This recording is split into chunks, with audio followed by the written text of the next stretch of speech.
ఇచ్చినప్పుడు నిజంగా అది ప్రజా రాజధాని కార్పొరేట్ రాజధాని అర్థం కావట్లే. మరి ఈరోజు ప్రజల్ని మభ్య పెడుతూ చంద్రబాబు నాయుడు గారి లోకేష్ ఈరోజు ఇలాగా మేమేదో రాజధాని నిర్మిస్తున్నామని చెప్పి చంకలు కొట్టుకుంటున్న ముఖ్యమంత్రి గారికి చంద్రబాబు నాయుడు గారికి తెలుగు శక్తి ఒకటే మనవి చేస్తుంది. మేము ప్రజా రాజధాని అనుకొని నాడు తెలుగు శక్తి మొదటి నుంచి మేము పిలిపిస్తేనే మేము పనిచేసాం. నాడు విశాఖపట్నంలో ఎవరు మాట్లాడుకునే సరే తెలుగు శక్తి అమరావతి జయకొట్టాం. మరి ఆనాడు ఇక్కడ టీడీపీ నాయకులు భయపడి ఇంట్లో దాక్కున్నారు. ఎక్కడ 3 రాజధానులు వచ్చేస్తుందో మన రాజకీయ భవిష్యత్తు ఏమవుతుందో అని చెప్పి ఎవరు ముందుకు రాలే. అంటే సాక్షాత్తు వాళ్ళ అధినాయకుడు చంద్రబాబు నాయుడు మాటలు కూడా బేఖాతరు చేశారు. మరి ఎవరైతే ఈ మాదిగన గురునాథవ్ 1170 రోజులు 3 రాజధాని కోసం చేశారో ఏది దీక్షలు, అదంతా లోకేష్ పెట్టిన పేడ్ ఆర్టిస్ట్ మనం చేస్తున్నాం. ఎందుకంటే ఎప్పుడు కూడా ప్రభుత్వం ఆనాడు ప్రభుత్వం 3 రాజధాని అప్పుడు ఓ ముఖ్యమంత్రి ఓ మనిషి పెట్టుకుని చేసే అవసరం లేదు. మరి నేను ఎందుకంటానంటే ఈ గురునాథం అనేవాడు ఈరోజు ఏ పార్టీలో ఉన్నాడు? టీడీపీ పార్టీలో ఉన్నాడు. మరి 1175 రోజులు 3 రాజధానుల కోసం దీక్ష చేసిన వ్యక్తి ఎలక్షన్ ముందు టీడీపీకి అగలిపోయి అడుగుతున్నా అంటే లోకేష్ ఆడించిన డ్రామా. మరి ఇంత డ్రామాలు ఆడుతున్న వీళ్ళు నిజంగా ఆంధ్రప్రదేశ్ రాష్ట్రాన్ని ఉద్ధరిస్తారని మనం చేస్తున్నాం. ఈరోజు అమరావతిని పూర్తిగా నాశనం చేస్తారు. ఆ రోడ్లు ఏంటి మొత్తం అంతా ఇష్టంతో చేస్తారు. నాకు చాలా బాధ వచ్చింది. రేపు 2029లో కర్మకాలి ఈ ప్రభుత్వం రాకపోతే ఆ 29 గ్రామాల రైతుల పరిస్థితి ఏంటో నాకు అర్థం కావట్లేదు. వాళ్ళ జీవితాలు ఏంటో అర్థం కావట్లేదు. ఇప్పుడు దాకా ఫస్ట్ ఫేజ్ పూలింగ్ ఏవైతే ల్యాండ్ పూలింగ్ చేశారో ఇప్పుడు దాకా అక్కడ రైతులకి న్యాయం జరగలే. అలాగే సెకండ్ ఫేజ్ పూలింగ్ చేస్తున్నారు. ముందు 50,000 చెప్పారు, ఇప్పుడు 20,000 ఎకరాలు అంటున్నారు. మరి ఫస్ట్ ఫేజ్కే న్యాయం జరిగిన రైతులకి ఈ ల్యాండ్ పూలింగ్ వల్ల వాళ్ళకి ఏం ఉద్ధరిస్తారని చెప్పి అడుగుతున్నాం. డైరెక్ట్గా చంద్రబాబుని ప్రశ్నిస్తున్నాం. ఈరోజు అంటే వీళ్ళు స్వార్థం కోసం రాష్ట్రాన్ని నాశనం చేస్తున్నారు. ఈ 2 ఏళ్ళలో వీళ్ళు ఏం చేశారో అడుగుతున్నాం.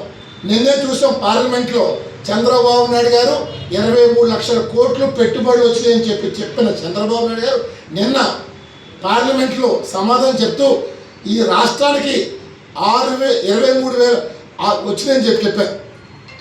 అంటే ఎయిర్పోర్ట్ కావాలంటే అది గ్రీన్ఫీల్డ్ ఎయిర్పోర్ట్ అంటే అక్కడ ప్రజలే లేరు. అక్కడ వీళ్ళంతా కార్పొరేట్ రాజధాని కోసం కడుతున్నారు. మరి ఎయిర్పోర్ట్ అంటే కార్పొరేట్ కంపెనీలు దిగడం కోసం వాళ్ళ కోసం ఎయిర్పోర్ట్ కడతారంట. ఇక్కడ విశాఖపట్నంలో 25 లక్షల జనాభా ఉన్న విశాఖపట్నానికి ఎయిర్పోర్ట్ తీసుకెళ్ళి భోగాపురంలో పెడతారంట. మరి అంటే ఈ చంద్రబాబు నాయుడు గారు లోకేష్ ఎంత కుటిల రాజకీయం చేస్తారంటే ఈ రోజు వరకు రామ్ చేసిన ఆరోపణలపైన ఢిల్లీ కానించి శ్రీకాకుళం వరకు హైదరాబాద్ బెంగళూరు ఒక్కదానికి సమాధానం చెప్పలే, ఒక్కదానికి మాట్లాడలే. మరి ఈవేళ ఈ ప్రజలు నిన్న లోకేష్ గారు ఈ మాదిగ గురునాథ్తో ప్రెస్ మీట్ పెట్టించి నేను జగన్ పేడ్ ఆర్టిస్ట్ అంట. అసలు ఈ రోజు వరకు నేను జగన్ ఎప్పుడైనా కలిసానా? జగన్ తిట్టింది నా టీడీపీలో వీళ్ళు మొండ మోపుల కింద ఇంట్లో దాక్కున్న టీడీపీ నాయకులు లేరు. ఆ రోజు రామన్నాడు బయటకు వచ్చి ఉంచున్నాడు, జగన్ ఎదిరించాం. చంద్రబాబు జైల్లో పెడితే ఎక్కడ పోయారు మిస్టర్ టీడీపీ నాయకులారా అడుగుతున్నా. ఇంట్లో దోపని ఈ రోజు అధికారం వచ్చింది కానీ కళ్ళు ఎదిగేక మాట్లాడుతున్నారు. డెఫినెట్గా తెలుగు శక్తి నాడు భయపడలేదు, నేడు భయపడడం, రేపు భయపడడం. ఎందుకంటే సమాజమే దేవాలయం, ప్రజలైన దేవుళ్ళు అని చెప్పిన అన్న ఎన్టీఆర్ స్ఫూర్తిగా తెలుగు శక్తి యుద్ధం చేస్తుంది. డెఫినెట్గా నాకు దేశ ప్రధాని చెప్పాలని చెప్పి డిమాండ్ చేస్తున్నారు. ఎందుకంటే ఆషాఢ మాసంలో ఎక్కడ ప్రారంభోత్సవాలు కానీ శుభకార్యాలు కానీ జరగవు హిందూ మత సాంప్రదాయం ప్రకారం. మరి ఈవేళ హిందూ మతాన్ని అవమానపరుస్తున్న ఈ వ్యక్తులు ఏమనాలి? ఈవేళ చంద్రబాబు నాయుడు గారు ఏదైతే ఆగస్టు 1 ప్రారంభోత్సవం కోసం ఢిల్లీలో దిగేటప్పుడు సాయంకాలం కలగబోతున్నారు. అంటే ఈ ముహూర్తం ఎవరు పెట్టారో అడుగుతున్నా. మీరే ముహూర్తాలు పెట్టేసుకోండి. ఈ రాష్ట్ర ప్రగతికి మీరు తప్పితే రాష్ట్రానికి దిక్కు ముక్కు లేదని తయారు చేస్తారు. డెఫినెట్గా నేను చాలామందిని వేద మందిని అడిగాను.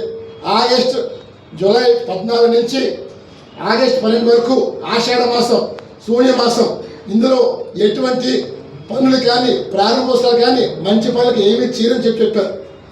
ఎవరికైనా వ్యాపారం చేస్తే పెట్టుడు ముహూర్తాలు అంటారు. పెట్టుడు ముహూర్తాలతో పెట్టుకుంటారు తప్ప నిజమైన ముహూర్తాలు ఏమీ లేవని చెప్పారు. మరి అలాంటప్పుడు ఈ ముఖ్యమంత్రి చంద్రబాబు నాయుడు గారు దేశ ప్రధాన్ని తప్పుదా పట్టిస్తున్నారు. ఇవాళ బీజేపీ హిందూ మత పార్టీయా క్రిస్టియన్ పార్టీని ప్రశ్నిస్తున్నారు. ఎందుకంటే హిందూ మత పార్టీ అని బీజేపీ ఇవాళ హిందూ మతాన్ని అవమానిస్తున్నారు, సనాతన ధర్మాన్ని అవమానిస్తున్నారు. ఇదా మీరు చేసి న్యాయం అడుగుతారు. మేము కోరేది ఒకటే, 31 డిసెంబర్ దాకా ఎయిర్పోర్ట్కి టైం ఉంది. ఇక్కడ విశాఖపట్నం ఎయిర్పోర్ట్ ఇంత ఆగంవేగంగా ఎందుకు క్లోజ్ చేయాల్సిన పరిస్థితి వస్తుంది? అక్కడ కనెక్టివిటీ ఇంకా ప్రారంభం ఇంకా పూర్తి అవ్వలేదు. అవ్వకుండా ముఖ్యమంత్రి గారు జిఎంఆర్కి ఎందుకు మేలు చేస్తున్నారు? మేము ఇందాకే